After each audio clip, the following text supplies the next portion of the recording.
आ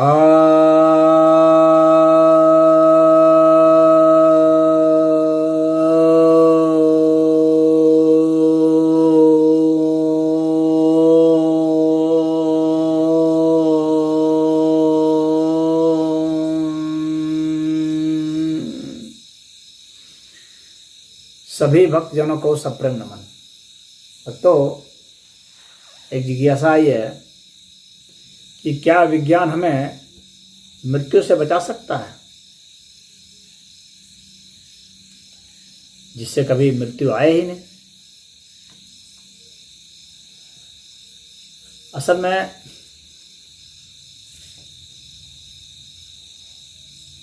यह मनुष्य की एक बहुत स्वाभाविक जिज्ञासा रही है कि मृत्यु क्या है और मृत्यु को कैसे टाला जाए, इससे कैसे बचा जाए। जब से मनुष्य जन्मा है तब से प्रयास कर रहा है, और सारे प्राणी प्रयास करते हैं, सिर्फ मनुष्य ही नहीं, सभी प्राणी मृत्यु से बचने का प्रयास करते हैं, परंतु मृत्यु तो आ ही जाती है। क्योंकि एक शाश्वत नियम है कि जो जन्मा है वह मरेगा ही। मनुष्य ही नहीं, चाहे ग्रह हों, उपग्रह हों, तारे हों, नक्षत्र हों, सभी मरते हैं, सभी जन्मते हैं, सभी मरते हैं। जो जन्मते हैं वे मरते हैं। जिसको आप निर्जीव समझते हैं, लोहा है, तांबा है, सोना है, चांदी है, ये भी जन्मे हैं तो ये भी मरते हैं। प्रकाश भी जन्मा है, प्रकाश भी मरेगा, क्यों नहीं मरेगा? जो जन्मा है मरेगा।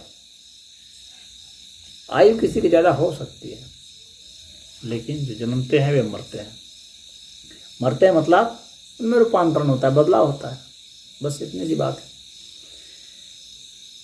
तो अब ये बात अब विज्ञान की बात है। असल में ये प्रश्न आता क्यों है? क्योंकि मनुष्य को विज्ञान से भरोसा है थोड़ा, इसीलिए। पहले तो धर्म से भरोसा था, सोचता था ओहो हम ये जाप कर लेंगे तो बच जाएंगे भगवान हमें बचा लेंगे। लेकिन सारी आशाएं खत्म हो गई, क्योंकि भगवान किसी को बचा नहीं पाए,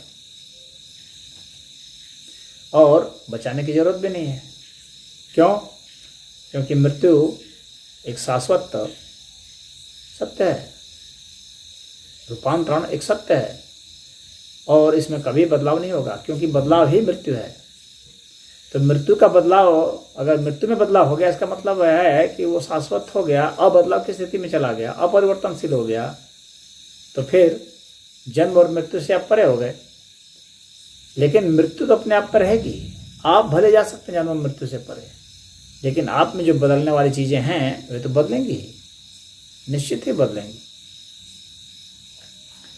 तो धर्म से तो लोगों का विश्वास उठ गया, लोग समझ गए कि धर्म से तो हम नहीं बच सकते। अब विज्ञान पर भरोसा कर रहे हैं कि विज्ञान हमें कुछ बचा लेगा।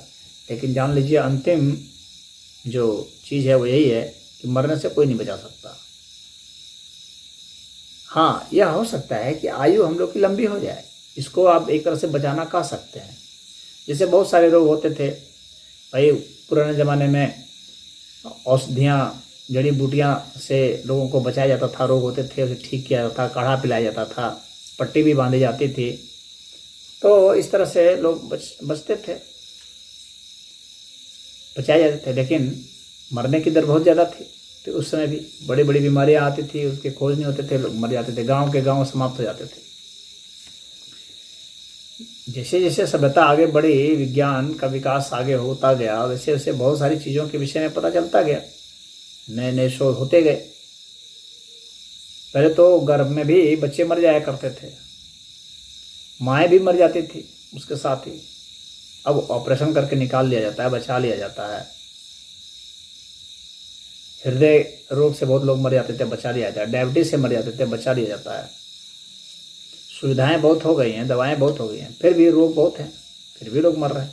हालांकि एवरेज जो है, लाइफ स्पैन जो है, वह जो जीवन की जो वो है आयु सीमा है वो बढ़ी है।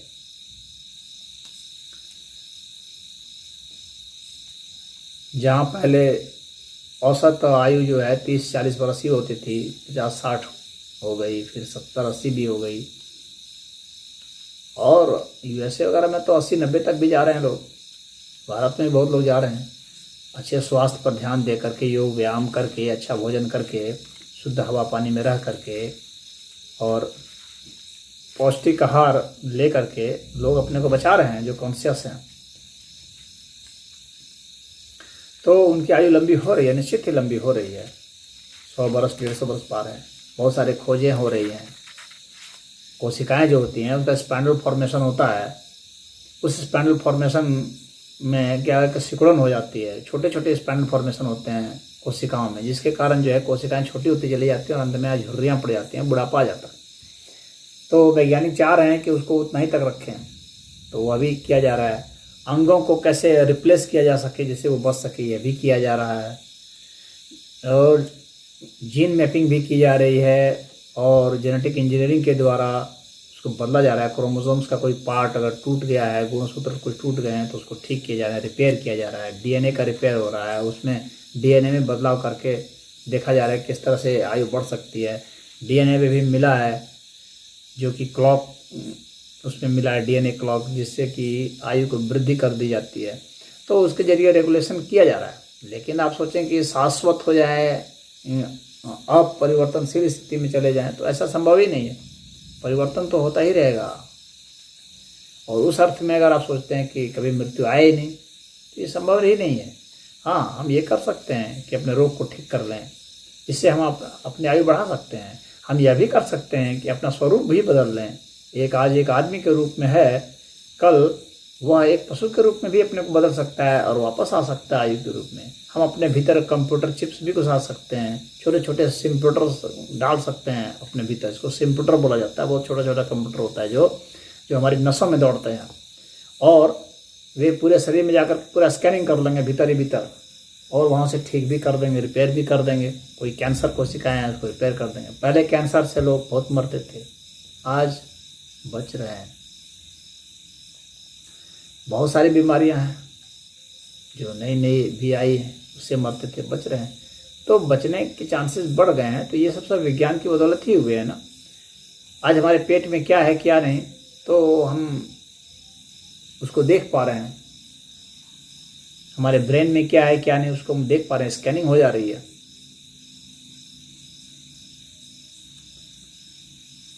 तो यह MRI FMRI वगैरह बहुत कुछ मशीनें आ गई हैं जिससे हम देख पाते हैं। सोनोग्राफी वगैरह हो गए हैं। तो कहने का मतलब आज तो ऐसी स्थिति आ गई है कि अब डॉक्टर कहीं बैठा हुआ है और आप कहीं हैं, वहीं से बैठा बैठा ऑपरेशन कर दे रहा है। तो आखिर ये आदमी जो मरने वाला था ये तो बच गया। तो आखिर विज्ञान ने आयु तो बढ़ाई ही एक तरह से। जो मर सकते थे वो बच गए। एक्सीडेंट में पहले बहुत मर जाते थे, तो अब बचाया जा रहा है। खून रिप्लेस किया जा रहा है, पूरा खून को हटा कर दूसरा खून डाल दिया जा रहा है। गुर्दा जो है उसको डाल दिया जा रहा है, गुर्दे तक को बदल दिया जा रहा है। तो कहने का तात्पर्य है कि विज्ञान के जैसे जैसे विकास होते गए हैं, मनुष्य की आयु बढ़ती गई है और मृत्यु को समझने में सुविधा होती जा रही है, और हम अपने आयु को, लाइफ स्पैन को बढ़ाने में सफल हुए हैं और आगे और होंगे। लेकिन अब ऐसा कि जैसे आप पूछ रहे हैं कि मृत्यु कभी आए ही नहीं, तो ऐसा तो संभव नहीं है। हाँ, अध्यात्म यह कहता है कि मृत्यु वास्तव में होती ही नहीं। आप शाश्वत हैं। आप मान बैठे हैं कि आप मर जाएंगे, क्योंकि आप क्या हैं पहले यह तो डिफाइन कीजिए कि आप हैं क्या। आप ये हाड़ हैं, मांस हैं, क्या हैं आप स्मृति हैं। स्मृति का लोप हो जाएगा तो क्या आप नहीं रहेंगे। तो आप हैं क्या। तो हम यहाँ सनातन धर्म तो ये कहता है कि आप जो हैं वह शाश्वत हैं, दोनों अर्थों में शाश्वत हैं। बदलाव की स्थिति में जो आपका शरीर बदलता है उस अर्थ में भी शाश्वत है कि यह बदलता ही रहेगा, और अबदलाव की स्थिति में जो आप आत्म तत्व हैं वह जो अबदलाव है, अपरिवर्तनशील है, निराकार है, दिव्य आत्मा की बात मैं कर रहा हूँ, तो वह नहीं बदलता है, उस आत्मा भी शाश्वत है आप। और जो मध्य का है स्टेज, जीवात्मा वगैरह, जिसमें कि बहुत देरी से बदलाव होते हैं, जो एक शरीर को छोड़कर दूसरे शरीर को धारण करता है, उसमें रिजनरेशन की कैपेसिटी है, तो वह भी होता है। तो शरीर जो है बिल्डिंग ब्लॉक्स हैं, एक तरह से वो बनते रहते हैं, बिखरते रहते हैं, जीवात्मा चलता रहता है। तो हमारे शरीर से हमारी कोशिकाएं जो हैं, इसका विघटन से पहले अगर एक कोशिका को भी किया जाए, क्लोनिंग किया जाए, तो हमें बनाया जा सकता है। तो उस अर्थ में तो हम बचे ही रहते हैं, हम बच सकते हैं। परंतु बच जाएं, सवाल इसका बहुत कुछ नहीं है। बच के करेंगे क्या?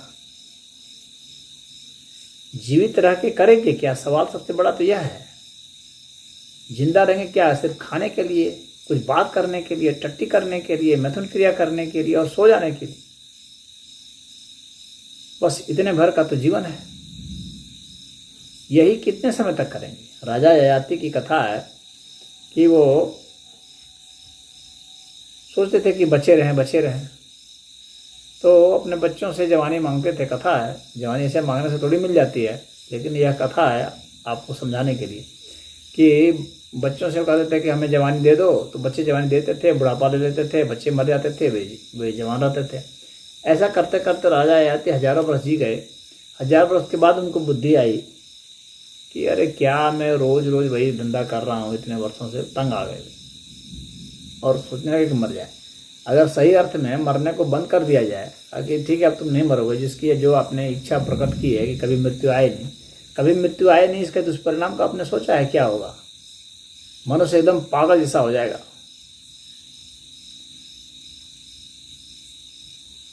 एकदम पागल हो जाएगा मनुष्य। जब मृत्यु आएगी नहीं तो उसका जीना कितना दुभर हो जाएगा, जीना कितना टफ है। तो मृत्यु के कारण कुछ संतोष है।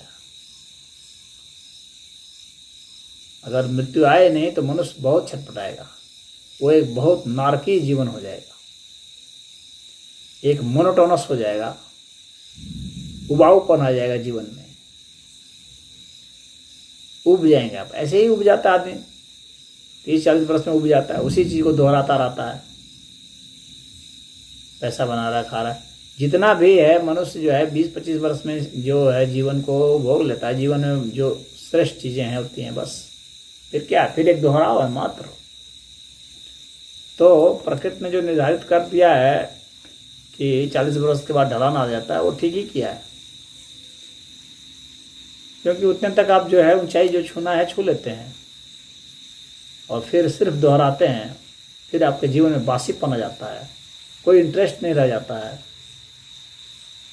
और बस धीरे धीरे मर जाता है।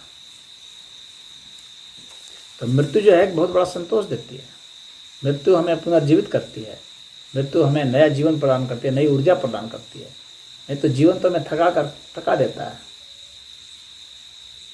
तो इसलिए जो इस अस्तित्व का जो नियम है, जन्मना और फिर मरना, यह अनिवार्य है। मरेंगे नहीं तो फिर जन्मेंगे कहाँ से? टोटल मैटर कांस्टेंट है, टोटल एनर्जी कांस्टेंट है, तो मरना जरूरी है जन्मने के लिए। फिर जन्मने की क्रिया भी रुक जाएगी। तो ये सब समझना बहुत ज़रूरी है।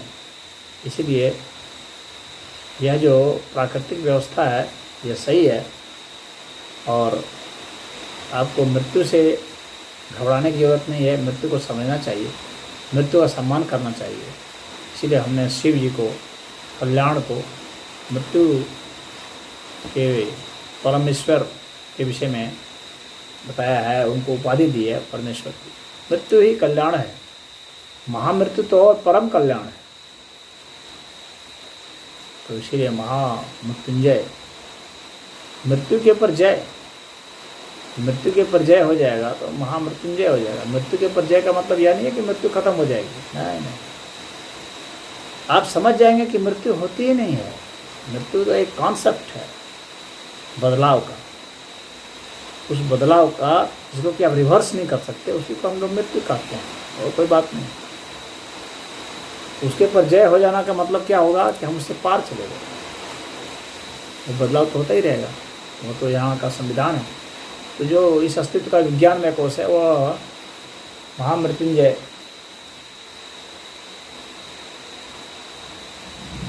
को भी साथ में दिया है कि आप महामृत्युंजय के माध्यम से उसका अतिक्रमण कर सकते हैं, और नहीं तो आप इसमें दुखी होकर के मरेंगे, कष्ट से मरेंगे। तो दुख से बच जाइए, महामृत्युंजय की ओर चलिए, शिवत्व की ओर चलिए, और मृत्यु की सुंदरता को देखिए, समझिए। मृत्यु बहुत सुंदर।